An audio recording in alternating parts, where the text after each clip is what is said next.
You're listening to the Monocle Daily, first broadcast on the 9th of April 2025 on Monocle Radio. Ukraine and Gaza resisted the Trump touch.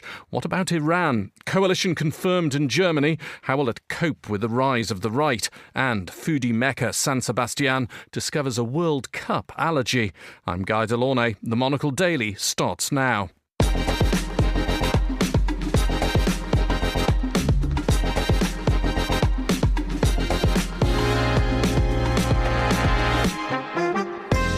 Hello and welcome to the Monocle Daily, coming to you from our studios here at Midori House in London. I'm Guy Delaunay. My guests Rainbow Murray and Robin Lustig will discuss the day's big stories, including a potential return to the White House for the Associated Press, and our On This Day historical series will ponder the end of the American Civil War. Stay tuned, all that and more coming up right here on the Monocle Daily.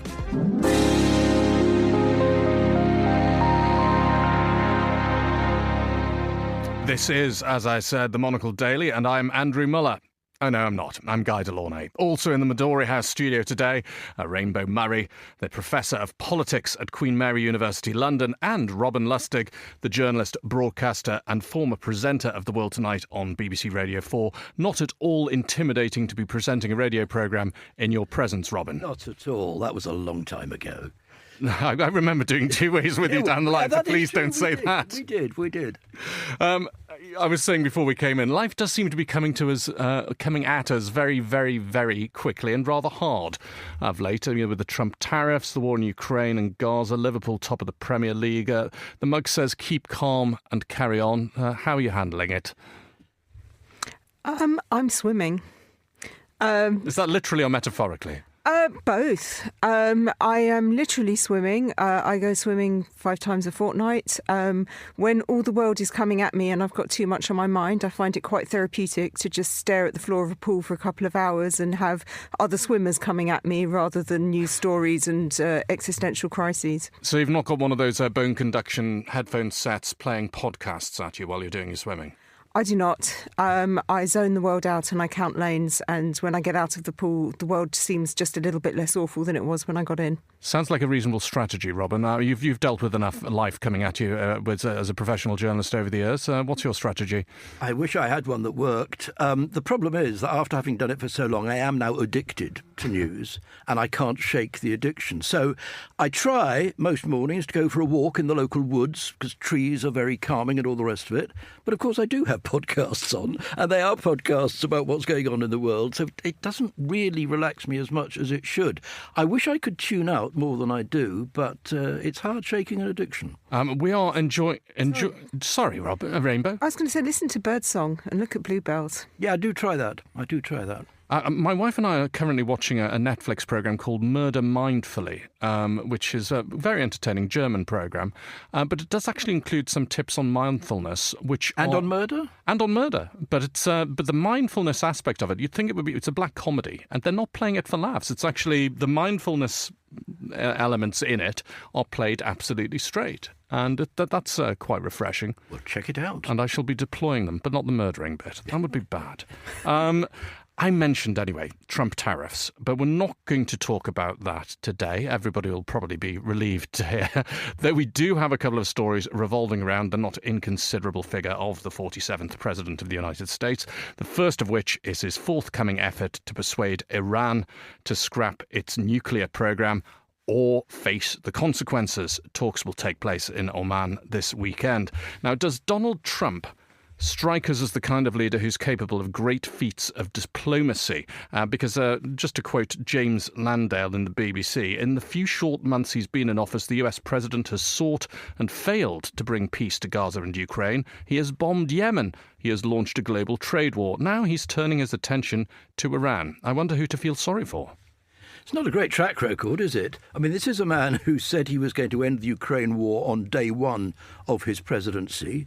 Didn't do that. He was very proud of having negotiated a ceasefire in Gaza, which didn't last very long. The chances of him making much progress with Iran, I would have thought, pretty close to zero. Have you been analysing much, Rainbow, what he's been doing in terms of his diplomacy and his style in which he's been approaching these issues, which he promised, as Robin said, very quick solutions to these problems which have proved intractable for other leaders? I think his style, he's renowned for his unpredictability, but I think there's also a not insignificant amount of arrogance there. An assumption that if he wants something done, other people will do it. And he's already finding to his cost that isn't automatically the case. Yes, indeed. And this one's a curious one with Iran, because if we wind the clock back, we can wind it back to 2015 for starters, which was the original Iran nuclear deal, as I think we'll call it for everybody's sanity. There's a longer version of it, but the Iran nuclear deal. Basically, they agreed to inspections and limits and got themselves out of economic sanctions, and as a result, then Mr. Trump scrapped that in 2018. Isn't revisiting it now a tacit admission that scrapping of the Iran nuclear deal hasn't really worked out? I think the Trump argument would be that more needs to be done, that scrapping it was just the first stage of ridding Iran of any kind of nuclear enrichment capacity at all. Iran, I think, for Mr. Trump is unfinished business. Certainly for Israel, it's unfinished business. And my suspicion is that if he looks at this in any detail at all, which is quite a big if, he will see Iran much weakened as a result of economic problems, as a result of an ailing supreme leader, Ayatollah Khamenei, as a result of its proxies, both in Lebanon and in Gaza, having been seriously damaged, and, of course, as a result of his friend and ally, President Assad in Syria, having been overthrown. So Iran is looking weak. Trump thinks he's stronger than he's ever been. Why not take advantage of all that? What could possibly go wrong, Rainbow? What could possibly go wrong? That could probably be the epitaph of this entire presidency. He's counting on Iran capitulating, of being willing to hand over all of their nuclear capacity, and I think Iran is going to be quite reluctant to do that. There's some internal division in the country. There are certainly some who would be willing to make a sacrifice in terms of foreign policy in order to improve the domestic economy. There are others who feel increasingly threatened as a result of the points that Robin just mentioned, the loss of allies, and who feel like handing over their nuclear arsenal would be the final straw that would confirm their weakness indefinitely. How much is, Robin alluded to this, Mr. Trump has, can we call it a special relationship with Israel? He's certainly got a strong affinity with, and he has backed Israel in all their actions thus far. That's obviously playing into this, isn't it? I think he sees in the Israeli Prime Minister Benjamin Netanyahu a kindred spirit. They have quite a lot in common. And one of the themes throughout Mr. Netanyahu's very long period in office in Israel has been an absolute determination to weaken Iran at every opportunity. Netanyahu believes that Iran, under its current leadership, poses an existential threat to Israel, that it could actually, if it was allowed to develop a nuclear weapons capacity, literally wipe Israel off the face of the earth. Personally, I think he's completely wrong about that, but that's what he professes to believe. So my suspicion is that part of what is going on with these supposed talks, and we don't even know if they're going to be direct talks or indirect talks, there still seems to be some disagreement about that, it's paving the way for Trump to say Iran isn't interested in doing a deal, and almost giving a green light to the Israelis to take military action. Is that how you see it as well, Rainbow? I would agree with Robin, but it's a risky strategy. Israel is already fighting wars on several fronts. It's not achieving the success that it had hoped in Gaza. It's earned itself international rebuke for what it's already been doing. It's one thing for the US to give Israel support with armaments and brokering international agreements, but it's another with trying to attack Iran's nuclear capacity, because a lot of it you can't attack from the air. You would need boots on the ground. And if there's one thing that Trump has made clear he doesn't want to do, it's put American soldiers at risk in never-ending wars in faraway lands. Because these nuclear capacities, to a large extent, they're now underground, aren't they? Yeah, they're deep underground. You can't just drop a bomb on them and make them go away. You need to be actually, as I said, boots on the ground. So unless Trump is willing to make that commitment, and I'm fairly certain he isn't, he's not perhaps got a hand quite as strong as he would like others to believe. And the other thing as well, I mean, for somebody like myself, I mean, I live in Slovenia and my patch is the Western Balkans, so I'm not concentrating on what's going on in the Middle East all the time, but it seems very alarming to me that there is this not so disguised threat from the United States under Mr. Trump towards Iran, that if you don't agree to what we want, we will take military action against you. And that seems like in that region, the Middle East, I can't see that going well. It seems to me that Mr. Trump's approach to most international affairs is negotiate in the style of a schoolyard bully. So his opening bid always is do as I say or else. And he doesn't really expect anybody to resist that. In the way of most bullies, he expects everybody to fall down.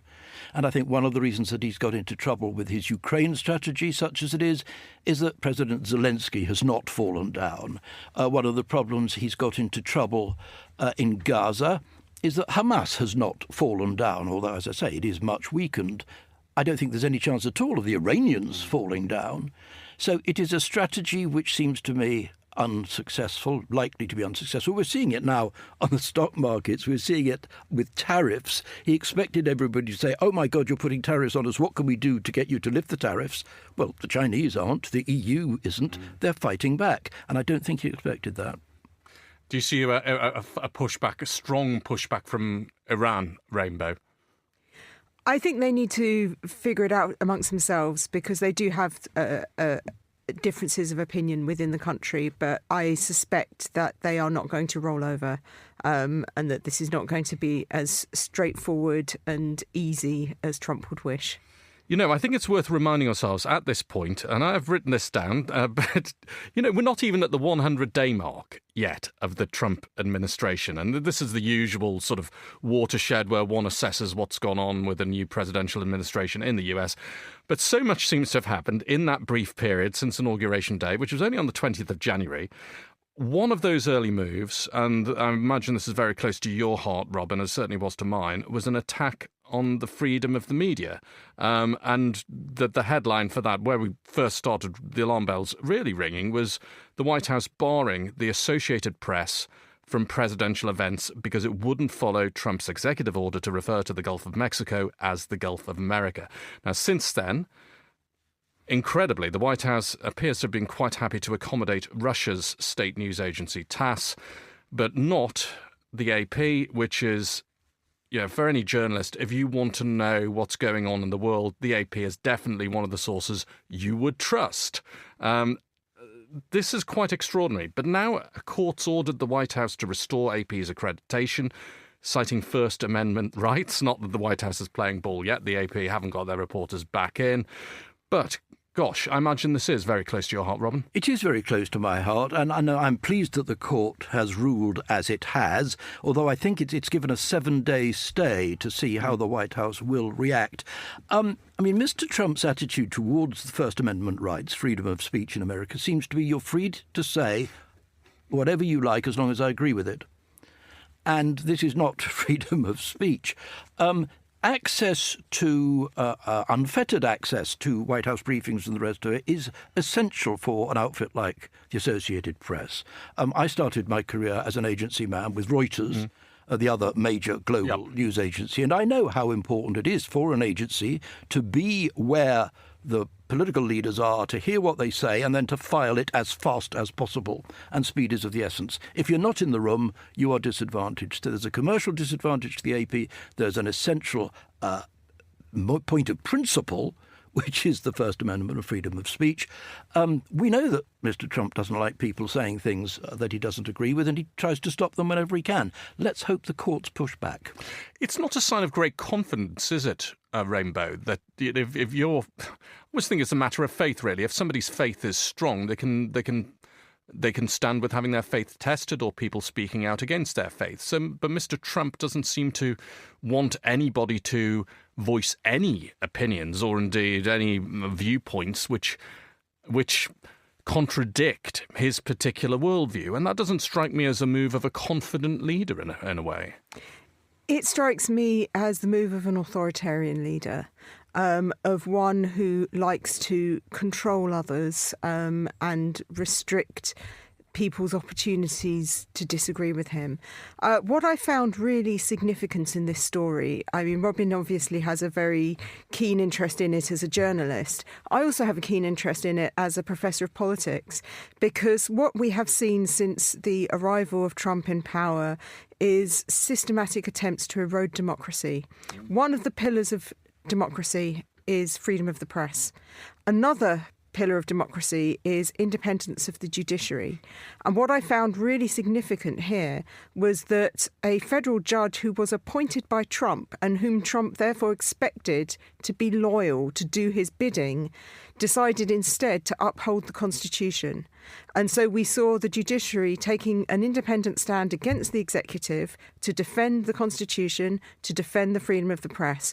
And that's really, really important, because the only way that democracy is going to endure under a leader who is attempting an executive power grab to institute an authoritarian regime is if the other institutions are able to stand up and resist. And just this, if we were talking about you as an academic as well, Rainbow, I mean, we've seen these attacks not just on the freedom of the press, but the freedom of academic institutions. I mean, key among them Columbia in New York, which was put under extremely heavy manners by Mr. Trump to kowtow to his point of view, otherwise lose federal funding. Do we now see the academic world starting to push back as well, if they've got this cue from the judiciary that this is the responsibility of the place that you hold in society, and in the judiciary's case in the Constitution of the United States. But, if you've got these responsibilities, you need to take them seriously, regardless of who's in the White House.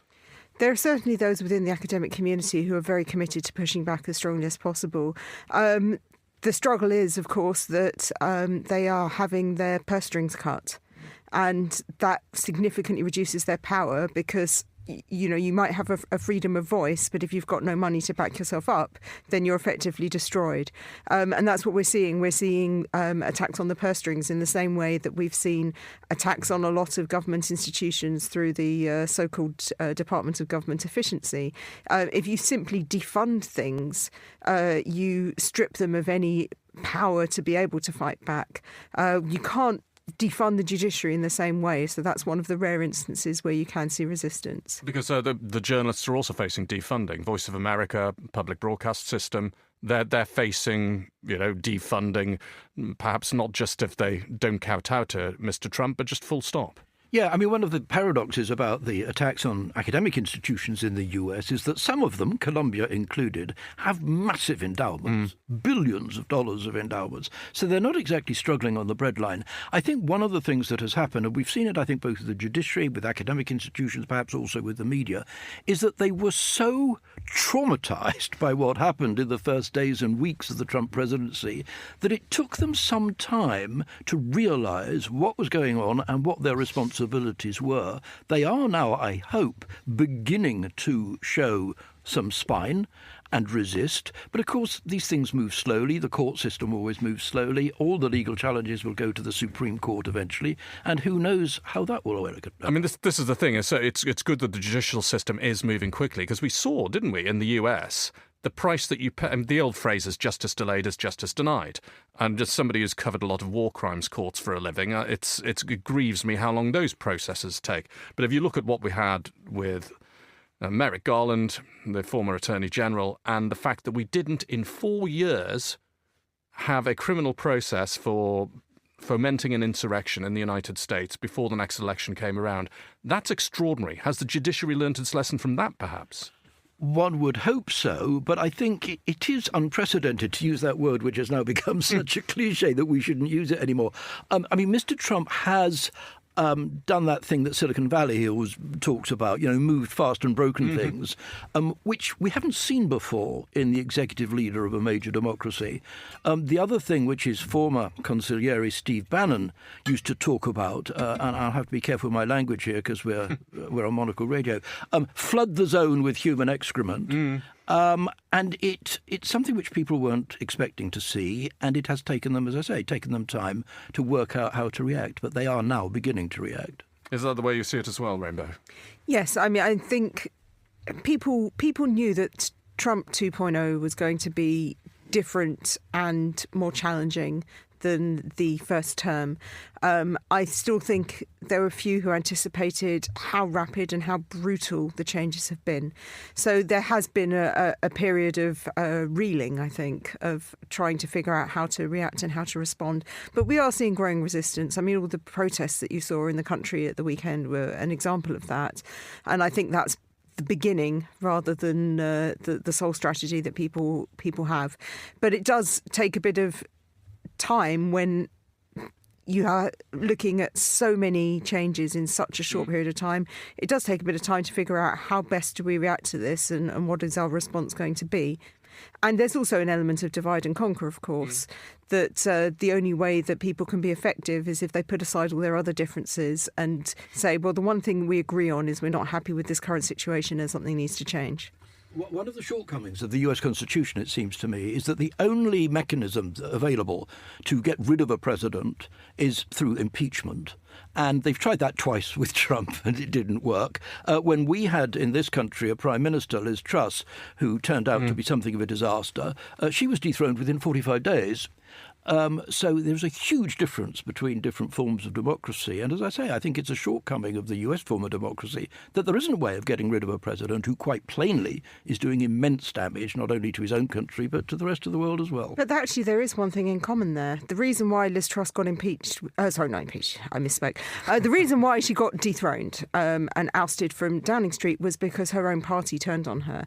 And that is what we have not yet seen in America. We have seen the Republicans standing solid with Donald Trump. And I sincerely believe that, while people put pressure on Democrats and said, well, why don't they have any spine? Why aren't they doing anything? Well, they're in opposition. They're outnumbered. If you want things to change, you need people who have the power to do it, to change them. And at the moment, that is Republicans. And we're getting Republican voters now going to town halls and telling their representatives they're not happy. But as yet, we have not seen Republicans in Congress pushing back. And I think that's what we need to see if we're going to see a real change. They couldn't get rid of him because he is bypassing Congress.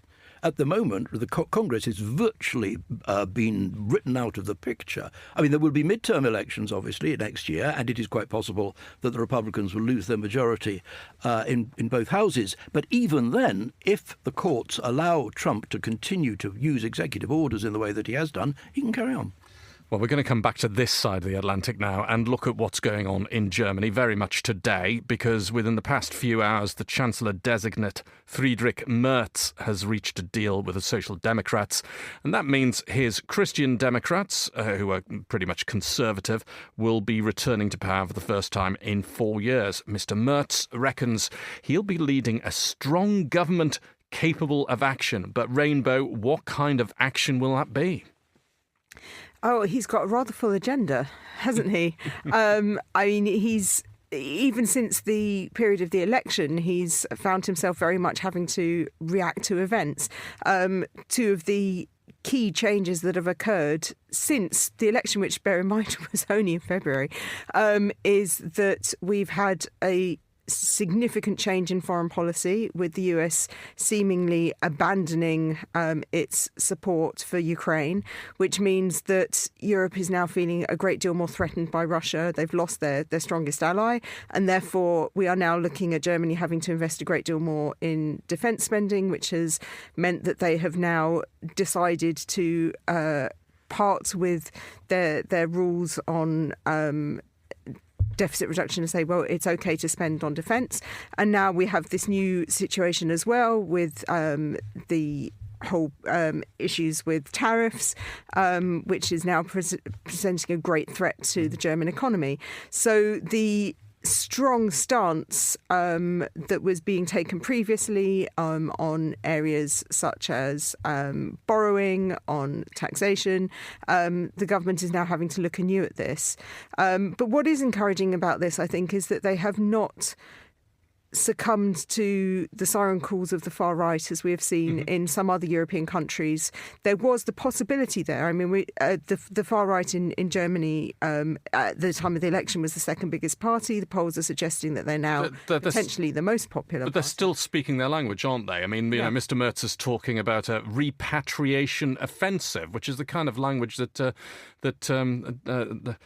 we would have had in the 1970s in Britain, you know, like with the Rivers of Blood speeches and all of that.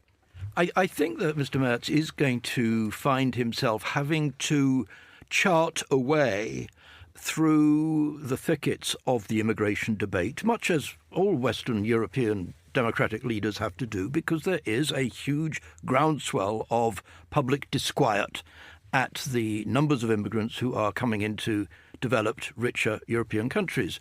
He also, as Rainbow says, has this very full domestic agenda. The economy is in no great shape, and he has a security defence agenda, which is absolutely at the top of his in tray, I would have thought. What to do about Ukraine, what to do about the future of NATO, what to do about American-imposed tariffs, what role Germany should play within the European Union, because I think it's probably fair to say that a lot of other EU states are looking to Germany now for leadership, which they haven't had for the last 3 or 4 years, and they're looking to him to provide it.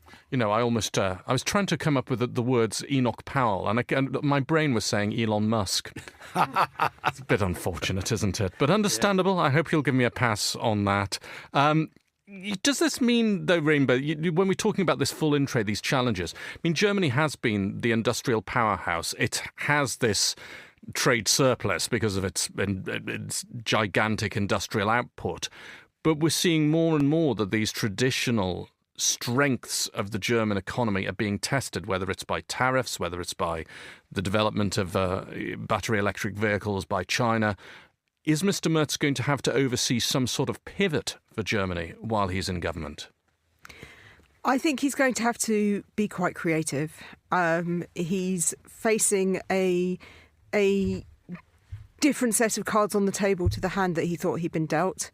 But it's worth bearing in mind as well that he is not governing solo as a majority government. He is governing with the Social Democrats in a rainbow coalition, a grand coalition. And we've seen this in Germany a number of times before now. And what we tend to have when we've got the main party of the right and the main party of the left having to work together is we tend to see more moderate government. So I think we're probably not going to see anything dramatic and radical.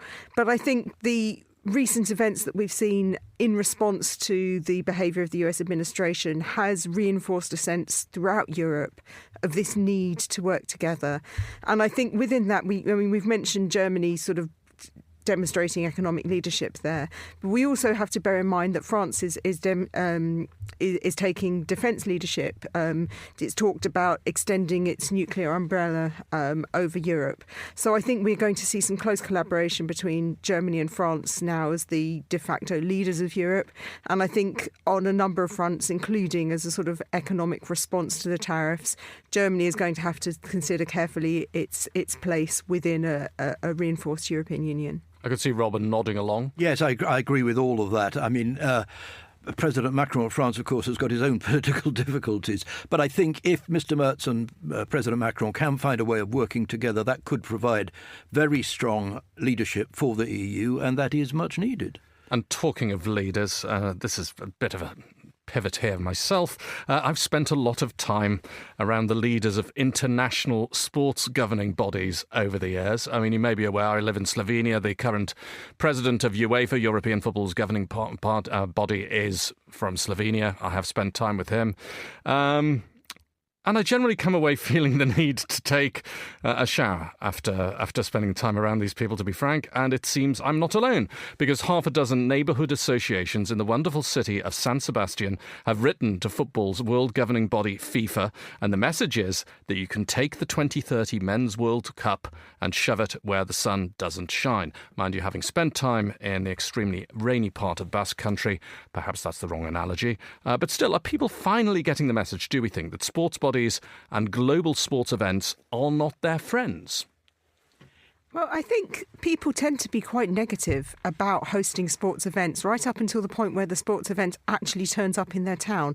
A case in point was the French were very negative about the 2024 Paris Olympics. There were plenty of NIMBYs in Paris who did not want the Olympics to come to their town. They said it's going to be a lot of bother, it's going to be a lot of people, it's going to be a lot of disruption, it's going to be a lot of expenditure, and what's in it for us?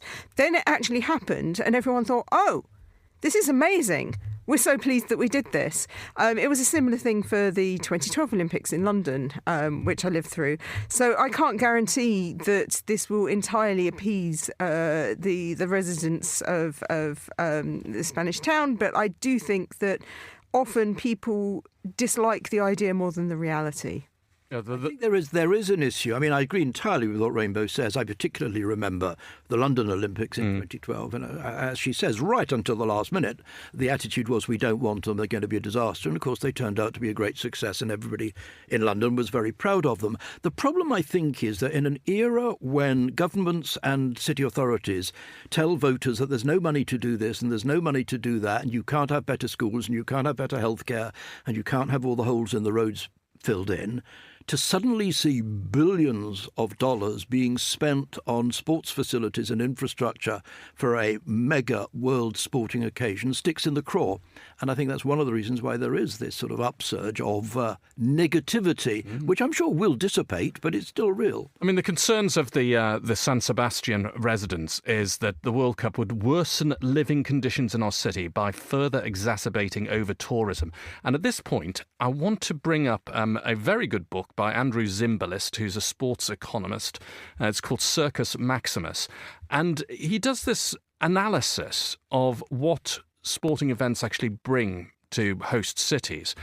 And he nails this idea that building a load of hotels for all the influx of visitors is a good idea, because actually visitors stay away during big sporting events, and the locals go as well because they think it's going to be chaos.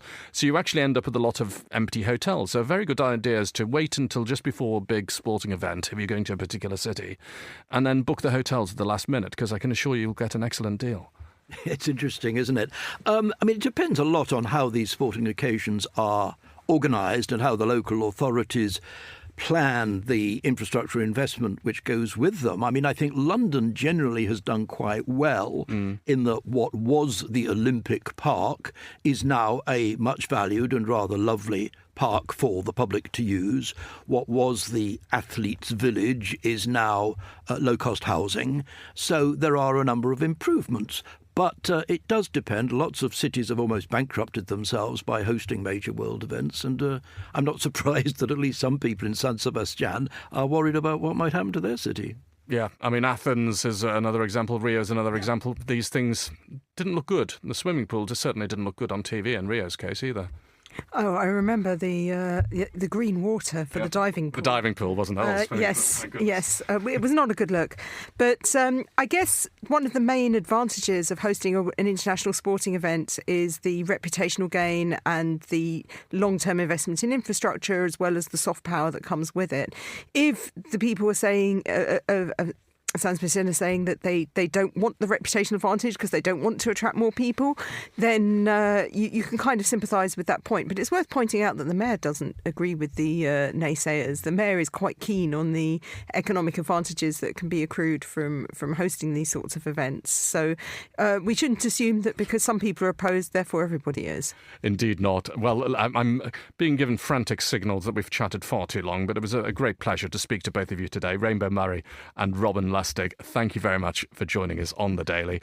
Finally, on today's show, our On This Day historical series considers the moment that Confederate General Robert E. Lee surrendered his Army of Northern Virginia to Union General Ulysses S. Grant at that's a very cruel word to put in the final link of the day. Anyway, he surrendered, effectively ending the American Civil War.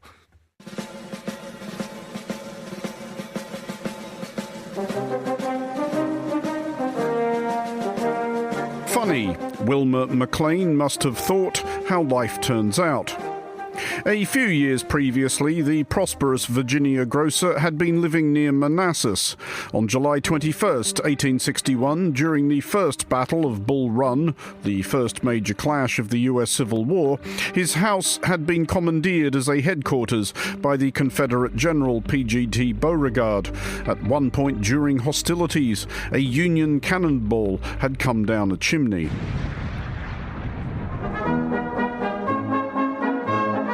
In search of a quieter life, McLean had moved his family and his slaves deeper into Virginia to a small village named after its most prominent civic amenity, Appomattox Courthouse.